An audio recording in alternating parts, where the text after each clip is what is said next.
Senior నాయకులు అలాగే మన నియోజకవర్గ కాంగ్రెస్ అయిన సైన్స్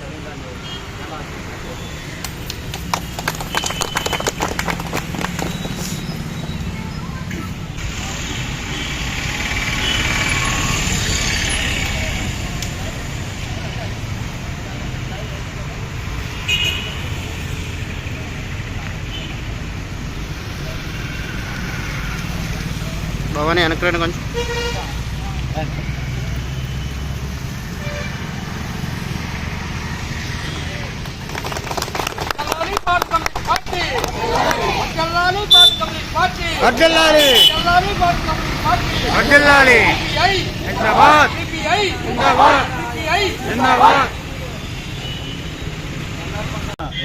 కమ్యూనిస్ట్ పార్టీ భారత కమ్యూనిస్ట్ పార్టీ భారతదేశంలో అభివృద్ధించినటువంటి రోజు. ఆ రోజు నుంచి 1925 నుంచి ఈ రోజుకి 99 సంవత్సరాలు మనం అడుగుపెట్టున్నాం. దాని సందర్భంగా డిసెంబర్ 26న దేశవ్యాప్తంగా భారతదేశ వ్యాప్తంగా కార్మికులు, కర్షకులు, కమ్యూనిస్ట్ పార్టీ సభ్యులు అన్ని చోట్ల కూడా భారత కమ్యూనిస్ట్ పార్టీ జెండాని ఆవిష్కరించుకోవడానికి దినం వల్ల డిసెంబర్ 26. దాని సందర్భంగా మన ఉత్తరాపేటలో కూడా మన మండల కార్యాలయం సిపిఐ మండల కార్యాలయం దగ్గర మనం జెండా ఆవిష్కరణ చేసుకున్నాం. ఈ సందర్భంగా కమ్యూనిస్ట్ పార్టీ గురించి 2 మాటలే చెప్పాలి. 2 మాటలు చెప్తాను. 1925 నుంచి ఈ రోజు వరకు కూడా అనేక ఉద్యమాలు, పోరాటాలు యొక్క పీడిత మధ్యతరగతి ప్రజల కోసం అనేక ఉద్యమాలు నిర్వహిస్తున్నటువంటి చరిత్ర ఒక భారత కమ్యూనిస్ట్ పార్టీకి ఉంది. ఆ భారత కమ్యూనిస్ట్ పార్టీ ఈ రోజు వరకు నిర్వహించినటువంటి ఎన్నో విజయాలు ఉన్నాయి, ఎన్నో అపజయాలు ఉన్నాయి. అన్నీ కూడా ప్రజల పక్క నుండి ప్రజల కోసం చేస్తున్నటువంటి ఉద్యమాల్లో భాగస్వాములై ఎర్రజెండా ఈనాడు పనిచేస్తున్నటువంటి దశలో భారతదేశంలో ఉన్న పరిస్థితుల వల్ల ఈ దేశం విచ్ఛిన్నకరమైన శక్తులు ఈ దేశంలో పరిపాలనకు వచ్చినాయి. ఆ శక్తులు కార్పొరేట్ శక్తుల ద్వారా ఈనాడు విచ్ఛిన్నకర శక్తులు ఈ దేశంలో మధ్యతరగతి 75-80% ఉన్న ప్రజల యొక్క దోపిడీకి గురి చేసి మన సంపదను అంతా కూడా దోచుకుని కార్పొరేట్ శక్తులకి పెట్టేటటువంటి విధానంలో ఈ దేశ పరిపాలన సాగుతున్న భారతదేశంలో.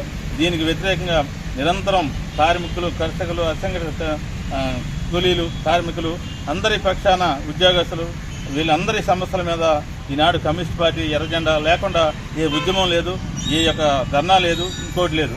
ఏ ప్రజల పక్కనైనా ఎర్రజెండా ఉండి ఖచ్చితంగా పోరాడుతున్నటువంటి తరుణంలో ఇవాళ భారతదేశంలో ఈ యొక్క బీజేపీ పాలన కూడా అంతమొందించేదానికి ఈనాడు మనం కంకణం కట్టాం.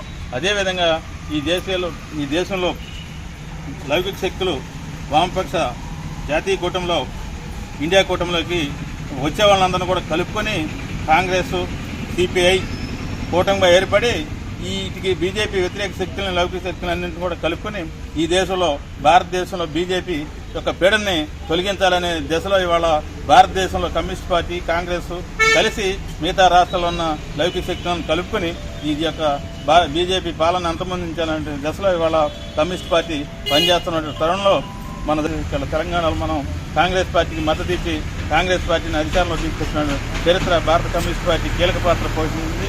దాంతోపాటు మనం కలిసి వచ్చేటటువంటి చిన్న పార్టీలు కూడా కలుపుకొని ఇవాళ అధికారంలోకి తెలంగాణలో కాంగ్రెస్ పార్టీ వచ్చినటువంటి చరిత్ర మీ అందరికీ చూస్తున్న తరుణం. ఇవాళ ఇప్పుడు రాబోయే ముందు పార్లమెంట్ ఎన్నికలు ఉన్నాయి మన ముందు సవాల్గా. పార్లమెంట్ ఎన్నికల్లో కూడా భారతదేశంలో బీజేపీ లాంటి మతతత్వ పార్టీలను ఓడించేదానికోసం, దాన్ని బలపరిచే మతతత్వ పార్టీలను కూడా ఓడించేదానికోసం మనందరూ ప్రయత్నం ఉండాలి. ఈ దేశంలో 100 కులాలు, మతాలు, జాతులు, 100 సంస్కృతులు ఉన్నటువంటి భారతదేశం ఇది. ఇందులో ఏ యొక్క కులం పేరుతో కూడా పెత్తనం చేయాలని చెప్పి ఏ పార్టీ వచ్చినా కానీ మన కూడా జాలదు, అది మట్టిలో గడిచిపోవటమే. అదేవిధంగా ఇవాళ కూడా భారతదేశంలో మనందరం నిన్న క్రైస్తవుల పండుగ జరిగింది, అందరం మంచి కలిసిమెలిసి ఉన్నాం. రేపు సంక్రాంతి వస్తుంది, భారతదేశంలో అన్ని వర్గాల ప్రజలు చేసుకున్నట్టు పండుగ. దసరా వస్తుంది, అన్నీ చేసుకున్నాం, అందరం కలిసే ఉంటున్నాం. కానీ ఈ యొక్క రాజకీయ కుట్రల ద్వారాగా బీజేపీ లాంటి మతతత్వ పార్టీలు ప్రజలను విడదీసి వాళ్ళ రాజకీయ పబ్బం గడుపుకోవడానికి ఈనాడు భారతదేశంలో అనేక పెట్టుబడిదారు బూర్జువా పార్టీల యొక్క శక్తులు పెట్టుబడిదారులు అనుకుని నడిపిస్తున్నటువంటి ఈ పార్టీలన్నింటినీ కూడా అంతమొందించే దానికోసం భారతదేశంలో ఉన్న ప్రజలందరూ కూడా లౌకికవాదంతో అందరం కలిసిమెలిసి ఉండి ఈ దేశాన్ని కాపాడుకోవాలి, ఈ దేశ సంపదను కాపాడుకోవాలి, ఈ దేశం యొక్క ప్రజాస్వామ్యాన్ని కూడా మనం కాపాడుకోవాల్సిన అవసరం ఇవాళ భారతదేశంలో మన మీద ఉంది. కాబట్టి